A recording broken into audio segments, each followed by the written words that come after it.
কিয়ামতের কঠিন ময়দানে পাপিষ্ঠ গুনাহগার আল্লাহ যখন অডিও ভিডিও দেখাবে বলবে এগুলা আমি করি নাই, নাউজুবিল্লাহ বলবেন না?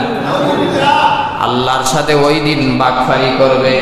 চিন্তা করেন, কিয়ামতের দিন যারা আল্লাহর সাথে বাটফারি করবে তারা আপনি আমাদের সাথে দুনিয়াতে কেমন বাটপারি করে, এরকম লোক আছে না নাই?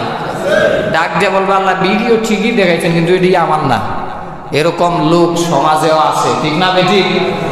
অপরাধ করার পরে, অন্যায় করার পরে, চুরি করার পরে, গুনাহ করার পরেও নিজের ভিতরে অনুতপ্তও নাই, স্বীকারও করে না, ঠিক না বেঠিক? আল্লাহ রাব্বুল আলামিন জবানকে বন্ধ করে দিবেন, জবান বন্ধ হয়ে যাবে, আর কোনো কথা বলতে পারবে না। আল ইয়াউমা নাখতিমু আলা আফওয়াহিহিম, চেহারা আল্লাহ মোহর মারবে, মুখ বন্ধ, আর কোনো কথা নাই। হাত কথা বলবে, পা কথা বলবে, ওয়া তাশহাদু আরজুলুহুম, পা কথা বলবে।